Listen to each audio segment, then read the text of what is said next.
Salut. Ouais donc oui non on est bien à Kuala Lumpur. Il fait bien 38 degrés dehors et Antoine est bien en suite. Nous sommes arrivés à Kuala Lumpur pour le travail d'Antoine. Enfin nous habiterons à Penang mais pour l'instant on est en quarantaine pendant 2 semaines dans un hôtel à Kuala Lumpur. Merci le Covid. Antoine, je te laisse expliquer le démarrage à Marignane ou pas? On a donné nos billets, elle nous a dit ah non, bah non, c'est pas possible d'aller en Malaisie. Bon, ok. Bon, maintenant on y est, c'était un peu chiant de vérifier tous les papiers à Marignane. À Londres, nos billets sont pas passés aussi, mais ils ont été un peu plus sympas. On a juste montré nos papiers, ça a duré 3 minutes, elle les a pris en photo, c'est bon. Contrairement à la Voilà, France. faut savoir qu'à Londres, du coup, dans l'avion de Londres à Kuala Lumpur, on devait être. On a été 18. On était 18. Ouais, pendant 12 heures. Je sais pas trop combien il y a de place dans un avion comme ça, mais on était 18, c'est un peu pesant, il n'y a pas de bruit.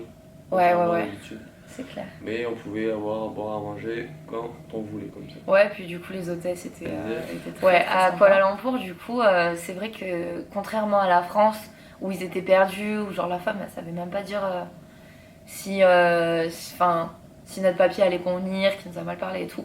Là-bas, il y avait vraiment genre trop d'organisation même. Du coup, on a eu beaucoup d'étapes comme ça.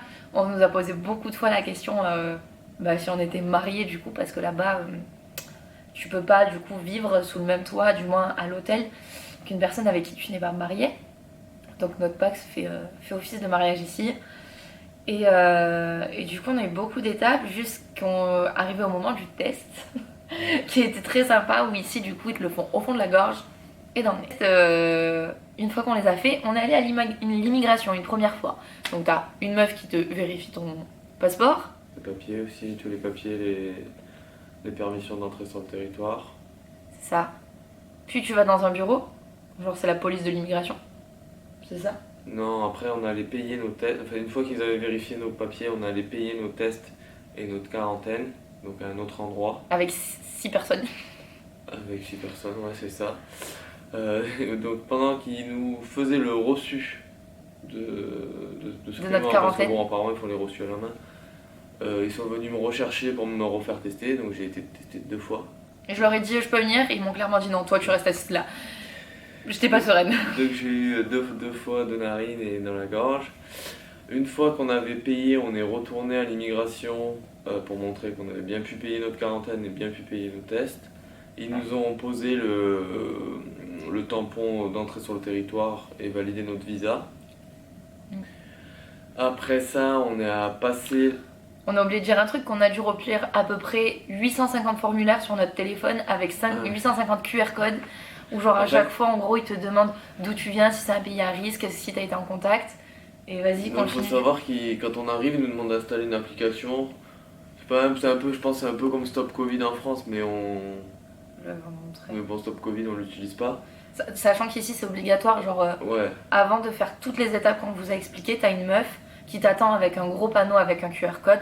Même avant, genre t'as 2 QR codes 2 fois. À savoir que c'est pas une appli qui va te suivre à la trace avec ta position, c'est juste que tu as bipé les QR codes à chaque fois que t'es dans un endroit pour dire que t'es passé à cet endroit, quoi. Et genre en gros ça se présente comme ça.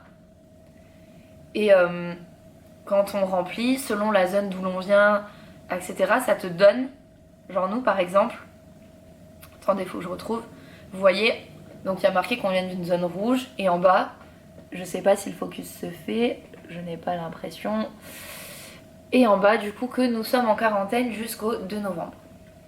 Voilà. La zone, c'était par rapport au... Ouais. Voilà, ensuite du coup on a retrouvé le process normal, on est passé à la police des frontières avec notre visa qui était validé. Avant ils nous ont donné un petit sac avec genre de l'eau. Non, c'était après. Ah oui, C'était excuse-moi. Une fois qu'on était rentré dans le pays, du coup après Ouais, c'est ça. on remplit un nouveau formulaire en disant quel type d'hôtel. Bon, apparemment ça change rien parce que tout le monde va au même hôtel. Mais et puis ils nous donnent un petit sachet de bienvenue avec de l'eau, des gâteaux, un jus de fruits. Et après ils nous disent d'attendre un bus qui nous emmène à l'hôtel. Donc là c'était un peu plus long, on a dû attendre 1 heure je pense. Ouais, c'était un peu plus aussi, tu te sentais un peu plus en mode Gestapo parce que genre, il y a une femme, elle a demandé d'aller aux toilettes, le mec il a dit qui veut aller aux toilettes, il les a tous pris, il les a amenés aux toilettes. Et genre bah c'est la police quoi, donc ils te surveillent pendant que tu es aux toilettes et tu retournes dans ton genre parquet sur tes sièges.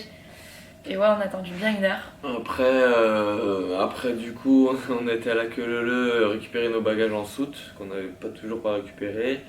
On les a tous disposés devant un bus, ils les ont désinfectés. Et pour ceux qui ont suivi l'histoire, Antoine a été très deg car il aurait pu prendre du saucisson, car on a eu 0 contrôle de bagages. Mais bon, voilà. Ça c'est la stressiste de Sandra, ça. La stressitude. Voilà, donc l'aéroport il est quand même assez loin, je pense qu'on a eu 1 heure de bus, bien comme il faut, 1 heure, peut-être 1 heure et demie. Et voilà, ensuite rebelote. Sur la route, il y a la police. Genre sur la route, tu vois la police et ça fait très... Parce qu'en fait, dans le pays, c'est du peu qu'on a vu, du coup, il y a des endroits qui nous semblent très très évolués et d'autres qui nous semblent très arriérés. Par exemple, genre les bus, ils étaient super vieux. Et genre, en ce moment, donc par rapport au Covid ici, les États sont fermés entre eux. Donc sur les autoroutes, t'as genre des tentes avec des policiers au milieu de la route qui vérifient les gens. Mais ça fait très, genre, c'est une tente comme tu pourrais mettre... je sais pas, lors d'un événement sportif, quoi, une petite tente au milieu de la route.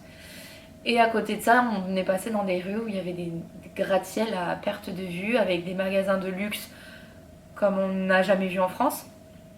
Hein, t'es d'accord? Alors voilà, c'est ouf. Et du coup, après le bus, Antoine, qu'est-ce qui nous est arrivé? Du coup, rebelote, quand on est resté dans le bus, ils ont pris tous nos bagages, ils les ont redisposés par terre, redésinfectés.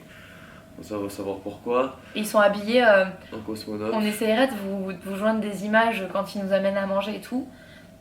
Vraiment, ils ont une combi de peintre intégrale de la tête aux pieds. Masque, visière, sur chaussures, gants, donc on ne voit absolument rien.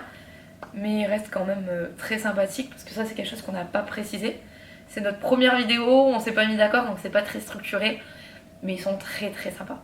Vraiment, toutes les personnes qu'on aura rencontrées nous parlaient de façon très, très bienveillante, donc c'était assez cool.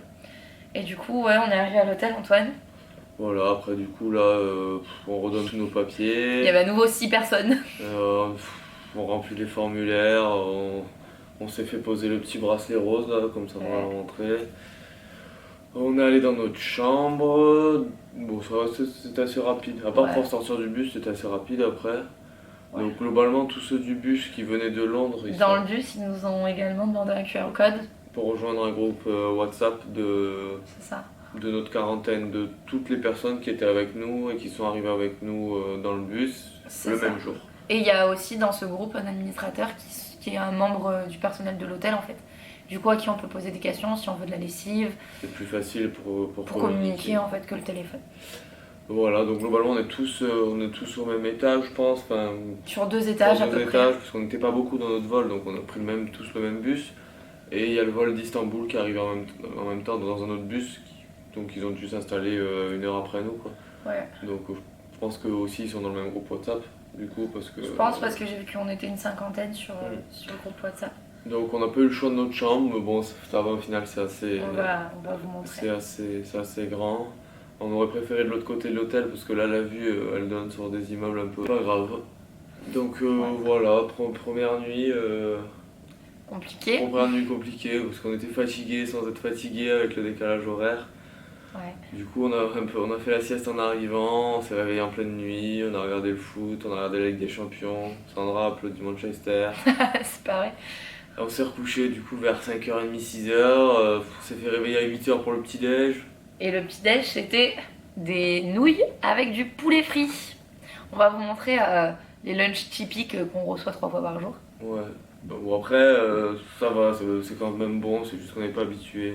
Hier soir aussi, on a eu le repas en arrivant, c'était du riz avec du poulet, par contre c'était un peu épicé. C'était très épicé. Enfin, moi j'ai trouvé ça très épicé. C'était un peu épicé, mais bon, au final on avait tellement la dalle aussi que... Après, bon, faut savoir qu'on avait prévu avant de partir. On avait vu un peu des groupes de soutien de quarantaine en Malaisie. Donc on a acheté un peu des biscuits, enfin des trucs français. On aime bien sec, mais bon, ça nous fait déjà ça, quoi. Genre ce matin, j'ai pu manger un cookie plutôt que du poulet frit, donc c'était pas mal. Voilà.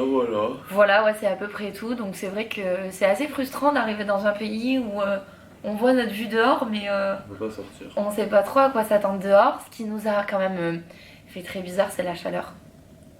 Donc forcément, il y a la clim partout. Donc là, dans notre chambre, il fait 23, 24, c'est très bien. Mais à l'extérieur, il fait 30 degrés, ressenti 38. fait extrêmement lourd. À peine on s'approche des fenêtres, en fait on sent la chaleur. L'humidité est sortie. L'humidité, ouais, c'est assez. Quand moi, je sais quand je suis sortie de l'avion, Antoine, je pense pas, mais moi, c'est vrai que genre pendant 1 minute, hein, mais j'ai fait genre. Moi, ça me l'a fait quand on est sorti et qu'on a pour prendre le bus pour les bagages. Ouais, donc voilà, l'humidité est assez pesante. Après, je pense que ça vient aussi du fait qu'on a été pendant 20 heures dans un endroit ultra climatisé où on était très bien, puisqu'on a les masques, donc ça aide pas. Donc voilà, mais on verra. Le temps là, il est assez mitigé. Je pense qu'il va pleuvoir, ce qui était annoncé. Ouais. Et voilà. Dans la période, je crois, où il pleut tous les soirs. Ouais, c'est à peu près ça. Genre, on sort de la grosse période de mousson et il pleut encore un peu. Donc voilà, donc on sera dans cet hôtel jusqu'au 2 novembre et on le quittera ensuite pour rejoindre un hôtel à Penang, sur l'île où nous allons vivre, le temps de trouver notre logement final. Donc voilà, on a beaucoup de paperasse à faire aussi parce que les États sont fermés, donc il faut qu'on ait une autorisation de sortie du territoire. Faut qu'on envoie plein de papiers à l'entreprise d'Antoine par rapport à tout ce qu'on a payé, la quarantaine, etc. Et voilà, on va un peu vous garder avec nous aujourd'hui, vous faire une room tour, vous montrer un peu ce qu'on mange, essayer de vous filmer aussi nos super copains qui nous amènent à manger. D'ailleurs, à midi, ils nous ont amené qu'un plateau alors qu'on était 2. Du coup, Sandra te mangeait. Non, c'est même pas vrai, du coup, j'ai mis un petit mot sur la chaise en leur disant salut, on est 2 ici. Et voilà. Donc on espère que vous, ça va en France et on vous donne vite des nouvelles. Et on se retrouve tout de suite pour le room tour et la bouffe. Salut! C'est notre chambre avec la vue que vous venez de voir ici. Antoine qui a repris sa tenue.